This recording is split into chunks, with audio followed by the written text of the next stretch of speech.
साथियों नमस्कार। मैं आज आपको 9 संवत्सर प्रतिपदा के बारे में बताऊंगा कि 9 संवत्सर प्रतिपदा कब है और इसमें 9 संवत्सर प्रतिपदा का जो संवत्सर है इसका नाम क्या है, नक्षत्र, राशि, यह समस्त चीज़ें मैं इसमें बतलाऊंगा। सर्वप्रथम आपको 9 संवत्सर वर्ष प्रतिपदा हिंदू नव वर्ष की हार्दिक बधाई व शुभकामनाएं। सबसे पहले मैं भगवती माँ को एक श्लोक के द्वारा उनको प्रणाम करूंगा, उसके बाद सारा विवरण आपके सामने रखूंगा। देवी प्रपन्नाति हरे प्रसीद प्रसीद मातः जगतो अखिलेश्य प्रसीद विश्वेश्वरी पाहि विश्वम त्वं ईश्वरी देवी चराचरस्य। तो साथियों, आज सृष्टि निर्माण के 1,95,85,85,125 वर्ष बीत गए हैं। कलयुग जो है वह 5,125 वर्ष बीत गए हैं। शेष कलयुग जो है वह 4,26,875 वर्ष है। इससे पहले मैंने अपने वीडियो में 9 संवत्सर प्रतिपदा के बारे में 12 कारण दिए हुए हैं, तो उसके द्वारा आपको यह विदित हो गया होगा कि हमारा जो सनातन धर्मावलंबी यानी हिंदू नव वर्ष जो है वह क्यों मनाया जाता है।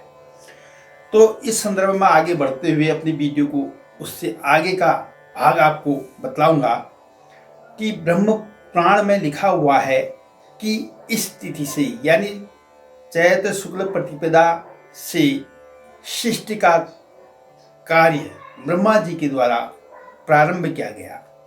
अथर्ववेद और शतपथ ब्राह्मण में भी इसका उल्लेख मिलता है। स्मृति कौस्तुभ के रचनाकार का कहना है कि चैत्र शुक्ल प्रतिपदा के दिन रेवती नक्षत्र के विश्वकंभ योग में भगवान ने मत्स्य अवतार लिया था, यानी विष्णु भगवान का पहला अवतार इसी दिन से माना गया है, इसी दिन को माना गया है। तो 9 अप्रैल 2024 तदनुसार 27 गते चैत्र से 9 संवत्सर प्रारंभ होगा और विक्रमी संवत जो है वह 2081 श्री साके 1946 प्रारंभ होगा। इस वर्ष संवत्सर का नाम कालयुक्त है। कालयुक्त संवत्सर के बारे में कहा है कि वत्सरे कालयुक्ताख्ये सुखिनः सर्वजन्तवः सन्ति तथापि सस्यानि प्रचुराणि तथा गदाः। अर्थात कालयुक्त संवत्सर में धन धान्य की पैदावार भी प्रचुर मात्रा में होती है। तो साथियों, इस वर्ष जो है राजा मंगल हैं। राजा मंगल के होने से मंगल के ही पास सशेष और निरशेष विभाग भी इनके पास ही हैं। तो मंगल राजा होंगे तो अग्नि भय, जनहानि और चोरी का भय बना रहेगा। राजाओं में परस्पर युद्ध की संभावनाएं होंगी और वर्षा भी कम होगी। और इस वर्ष जो है जो मंत्री हैं वह शनि महादेव है। शनि जो ग्रह हैं ये हैं। तो शनि के प्रधानमंत्री होने के कारण भले ही इनके पास कोई विभाग नहीं है, फिर भी धन का अभाव रहेगा। धान्येश रवि है, रवि के धान्येश होने से महंगाई बढ़ेगी। मेघेश, फलेश और दुर्गेश ये 3 विभाग शुक्र ग्रह को मिले हुए हैं। तो शुक्र सुग्रह होने की वजह से प्रचुर मात्रा में वर्षा भी होगी, अच्छी फसल होगी, अच्छे फल होंगे। यह शुक्र यह शुभ कार्य करेंगे। रशेष गुरु हैं। गुरु यानी बृहस्पति के रशेष होने से सौख्य में अधिकता रहेगी। तालाबों में खूब कमल खिलेंगे। धरा हरी भरी रहेगी। संपूर्ण पृथ्वी हमारी जो है हरी भरी रहेगी। धनेश जो है वह सोम है यानी चंद्रमा है चंद्रमा के धनेश होने की वजह से सरस वस्तुओं में लाभ, वस्त्र, सुगंधित वस्तुएं, अन्न, घी, तेल, ये सब की मात्रा में वृद्धि होगी, बढ़ेंगे ये, यानी इनकी पैदावार अच्छी होगी। और राजाओं आपस में संपन्न होंगे और मित्रतापूर्ण व्यवहार करेंगे चंद्रमा की वजह से। इस वर्ष जो संवत्सर है यानी वर्ष है वह अपैठ है। मेष से धन को यह संवत्सर अपैठ है। मास अपैठ जो है मिथुन, तुला और कुंभ राशि को मास अपैठ है। विषुवत संक्रांति यानी बैसाखी जो है वह 13 अप्रैल 2024 को है, यानी 13 अप्रैल 2024 से बैसाख का मास प्रारंभ हो जाएगा। इसी दिन जिनके संवत्सर अपैठ हैं और जिनके बाएं पांव में संवत्सर गया है उनको शिवालय में जाकर के शिव की अर्चना, पूजा पाठ इत्यादि करने होंगे। और बायां पांव जिनका संवत्सर गया है उनको चांदी का जो पैर है वह शिव जी को समर्पण करना पड़ेगा, समर्पित करना पड़ेगा। इससे जो है उनकी जो कष्ट हैं उनको कम कष्ट प्राप्त होंगे, यानी शिव जी आशुतोष हैं, वो प्रसन्न हो जाते हैं तो किसी प्रकार का कष्ट नहीं आने देते हैं। अब मैं आपको बतलाऊंगा कि इस वर्ष जो है संवत्सर किस किस राशि और किस किस नक्षत्र में गया है, इसके बारे में आप सुनिएगा।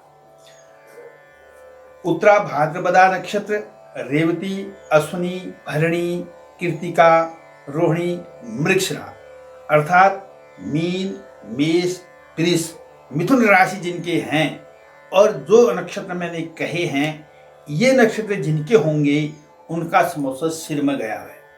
शीर से यानी सिर में संवत्सर जाने से यश प्राप्त होती है और धन का आगमन बना रहता है। इसके बाद आद्रा नक्षत्र, पुनर्वसु, पुष्य, ये नक्षत्र जिनके होंगे, यह मिथुन और कर्क राशि जिनकी इसमें आएगी, तो उनका जो है बायां पांव गया हुआ है। बाएं पांव में बहुत ज़्यादा कष्ट प्राप्त होता है, शारीरिक कष्ट, आर्थिक कष्ट, पारिवारिक कष्ट, अनेक प्रकार के कष्ट जब संवत्सर बाएं पैर में जाता है तो होता है। इसके बाद अश्लेषा, मघा, पूर्वा फाल्गुनी, ये 3 नक्षत्र कर्क सिंह जिनका की राशि है और ये नक्षत्र जिनके हैं अश्लेषा, मघा, पूर्वा फाल्गुनी, इनका जो है दाहिना पैर गया है। दाहिने पैर संवत्सर जाने से खूब भ्रमण करना पड़ता है, स्वदेश विदेश इधर उधर खूब उनको चलना पड़ता है, भ्रमण का योग बनता है। उत्तरा फाल्गुनी, हस्त्र, चित्रा, ये नक्षत्र जिनके होंगे, सिंह कन्या राशि में, सिंह कन्या और तुला, ये 3 राशियों को इसमें आएंगी। इनका जो है बायां हाथ संवत्सर गया है। बाएं हाथ संवत्सर के जाने से खर्च बहुत ज़्यादा बढ़ जाता है, खर्च ज़्यादा होता है। इसके बाद स्वाति, विशाखा, अनुराधा, तुला और वृश्चिक राशि जिनका है, ये नक्षत्र जिनकी है स्वाति, विशाखा, अनुराधा, इनका दायां हाथ गया है। दायां हाथ संवत्सर जाने से धन की प्राप्ति होती है, दाम्पत्य सुख होता है। जिन बंधुओं की शादी नहीं हो रही है, विलंब हो गया है, तो इन नक्षत्र वालों की शादी के योग बनते हैं। इसके बाद ज्येष्ठा, मूल, पूर्वाषाढ़ा, उत्तराषाढ़ा और श्रवण नक्षत्र, इनमें राशियां आती हैं वृश्चिक, धन, मकर, ये 3 राशियां और ये नक्षत्र जिनके हैं उनका हृदय संवत्सर गया है। हृदय संवत्सर जाने से धनाध्यक्ष बन जाता है, उनके पास खूब धन दौलत वैभव उनको प्राप्त होता है। इसके बाद धनिष्ठा, शतभिखा, पूर्वा भाद्रा, ये 3 नक्षत्र हैं। इसमें कुंभ और मीन राशि आती है। इनका संवत्सर गया है मुख में। मुख में संवत्सर जाने से बुद्धि का विकास होता है, बुद्धि चातुर्य उनकी बढ़ जाती है, सरस्वती उनकी जीवा पर वास करती है। ये मैंने समस्त 27 नक्षत्र और 12 राशियों के बारे में आपको बताया कि संवत्सर कहाँ गया है और इसके फल क्या है। अब मैं आय और व्यय का विवरण इसमें बतलाऊंगा। आय और व्यय के लिए कहा गया है कि पंचांग में दिया है लाभ और हानि, आय और व्यय, उसमें चक्र बना हुआ है। तो इसमें क्या किया जाता है, आय और व्यय को जोड़ देते हैं, इसको जोड़ने से 1 कम कर देते हैं, उसमें 8 का भाग देते हैं। शेष 1 2 3 4 5 6 7 और 0, ये शेष रहने से इनके फल कहे गए हैं। तो मैंने यह शेष निकाल करके ही यहाँ पर मैं आपको इसके फल बताऊंगा। सबसे पहले मेष राशि। मेष राशि में लोकापवाद यानी उनके उन्नति में विघ्न और भारी व्यय बना रहेगा। वृष राशि में लाभ होगा, धन का लाभ होगा। मिथुन राशि का भी लाभ है, धन लाभ होगा।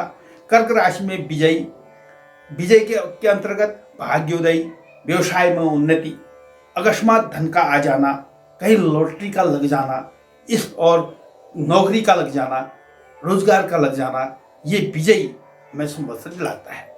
सिंह राशि का भी विजय है, उनके भी इसी प्रकार के फल होंगे, भाग्योदय, व्यवसाय में उन्नति, अकस्मात धन लाभ इत्यादि। कन्या और तुला राशि में लाभ है, इन दोनों राशियों में धन का लाभ होगा। वृश्चिक राशि में लोकापवाद है, धन की कमी बनी रहेगी, भारी व्यय की संभावना बनी रहेगी, यानी आय कम और खर्च ज्यादा। धनु राशि का भी विजय है, इनका भी भाग्योदय, व्यवसाय में उन्नति, अकस्मात धन का लाभ, ये इनकी जीवन उसमें बना रहेगा। मकर और कुंभ राशि में कलेश है, कलेश में क्या होता है, लाभ कम खर्च ज्यादा। तो मकर और कुंभ राशि वालों का लाभ कम होगा और खर्च ज्यादा होगा। मीन राशि का भी विजय है, तो इनको भी सर्वत्र विजय प्राप्त होगी, भाग्योदय होगा, व्यवसाय में उन्नति होगी, अकस्मात धन का लाभ होगा। ये मैंने सारी चीजें आपको इसमें बतलाई। इसके बाद जो है मैं अब आपको बताता हूं कि मकर, कुंभ और मीन राशि में शनि की साढ़े साथी चल रही है। कर्क और वृश्चिक राशि में शनि की ढैया चली हुई है। तो इन सब के निदान के लिए खासकर मकर, कुंभ, मीन, कर्क और वृश्चिक राशि वालों को शनि की उपासना अवश्य करनी चाहिए। शनि मंदिर जाकर के शनि की अर्चना, पूजा इत्यादि करके शनि प्रसन्न हो जाते हैं। इसके बाद जो है, जो मैंने बायां पैर और अपेट जिसका संवत्सर है, वर्ष अपेट और मास अपेट, इनको शिवार्चन में, शिव मंदिर में जाकर के शिवार्चन करके इसमें शांति प्राप्त हो जाती है। तो साथियों, इसी के साथ 9 अप्रैल 2024 से नवरात्र व्रत प्रारंभ हो जाएंगे। तो इसमें देवी स्थापना, कलश स्थापना, हरेले का रोपण करना, ये इस दिन किया जाएगा 9 अप्रैल 2024 को। तो इस प्रकार से खूब भक्ति करें, धर्म कर्म करें। धर्म कर्म से ही मनुष्य महान बनता है, उसके सारे दोष, सारे दुख समाप्त हो जाते हैं। कहा भी है, धर्मो ही अनुगच्छति जीव में कहा, केवल धर्म ही मनुष्य के साथ जाता है, यानी जो धर्म कर्म अच्छे कर्म करता है उसी को सारे सुख प्राप्त होते हैं। मैं इसी के साथ यह नव संवत्सर प्रतिपदा के बारे में मैंने आपको बतलाया। पुनः मैं आपको नव संवत्सर प्रतिपदा की, यानी हमारी 9 वर्ष की हार्दिक बधाई व शुभकामनाएं देता हूं। धन्यवाद, नमस्कार।